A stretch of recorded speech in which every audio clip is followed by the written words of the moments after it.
Ito na ang matinding sinapit ni Sara Lustay Duterte.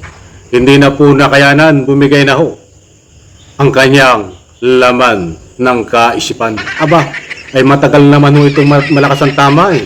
Noon pa ho ito talagang malakas ang tama sa pag-iisip. Alright, welcome back to my YouTube channel. I'm Andy's Vlog. Pasensya na po kayo dito sa aking background. Nandito po tayo sa aking simpleng rest house farm. Dito po sa isang lugar. Medyo ang background po natin ay kakaiba ho ngayon. Dito po tayo nag-Christmas. Nag-spend ng Christmas.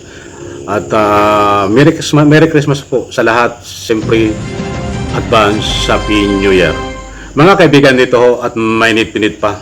Gusto kong ibahagi ko sa inyo na itong si Sara Lustay Duterte ay apektado na ho ang kanyang laman ng kanyang pag-iisip. Ano ba ang tawag doon? Lakas tama ba?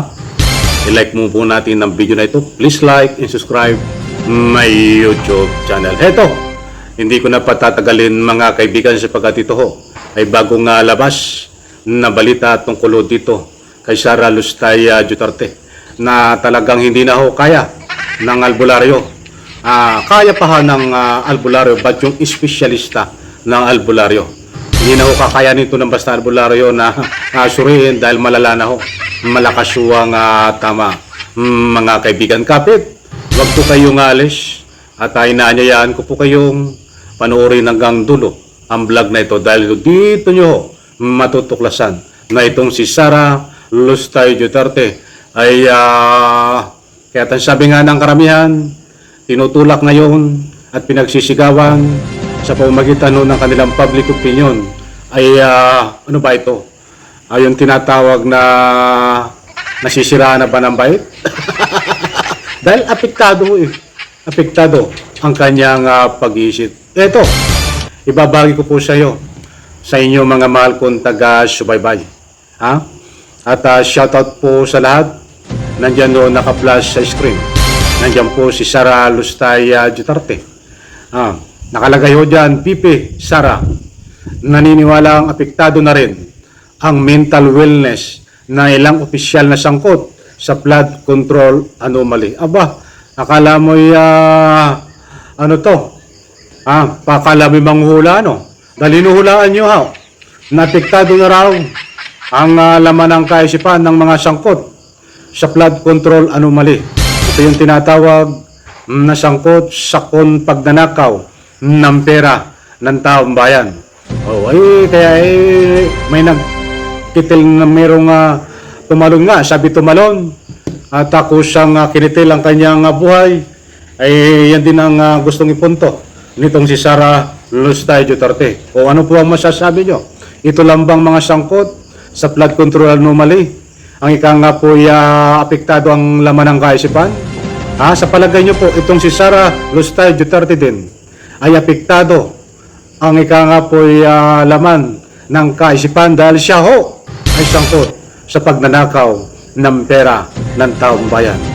Naniniwala po ba kayo na itong si Sara Lustay Duterte ay apektado na ang laman ng kanyang kaisipan dahil siya ho ay sangkot sa anumang katiwalaan sa gobyerno bilang Vice Presidente kung tawagin. Sa comment section, inaanyayaan ko po kayo magbigay ng anumang public opinion. Siguro, yung sinasabi niya na apektado, itong mga sangkot sa flood control, ang mga kaisipan ay nararanasan niya. Dahil siya ang unang na-discover mga mahal kong taga-subaybay dito sa issue ng pagnanakaw ng pera tungkol sa confidential funds. Siya ho noong paman ay dapat nilitis sa pamamagitan ng impeachment para mapatalsik sa pisto. Subalit nagkaroon po ng technicality. Yung nararamdaman niya ho na apektado ang kaisipan ay pinapasa niya ho dito ho sa mga sangkot sa flood control scandal. Subalit yang hong mga pahayag na yan, kunwari siya ay hindi apektado, subalit siya ang una na apektado. Dahil noong pa man, mga kaibigan, itong si Sara Lustay Duterte, ang dami hong nagbibigay ng anumang public opinion na kailangang dalhin na ito sa paggamutan na magsusuri sa kanyang kaisipan.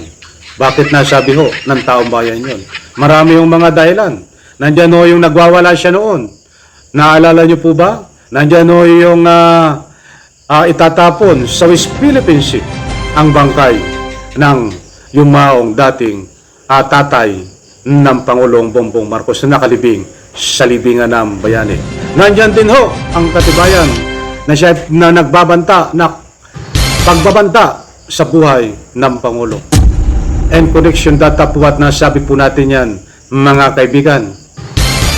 Dahil ho, may usapin ho, in connection dito ho sa ating usapin. Hindi ho magagawa ng normal na tao ang mga gawain ni Sara Alustay Duterte, kaya't maliwanag ho dito sa ating tinatalakay na siya ho ang apektado ng kaisipan, subalit nagkukunwari lamang at binabaling ho sa iba. Ganyan ho katindi gumawa ng mga strategy taktika itong si Sara Alustay Duterte, nagmamalinisyo. Ang sabi nga niya, kailangan magpatawad ang diwa ng Pasko.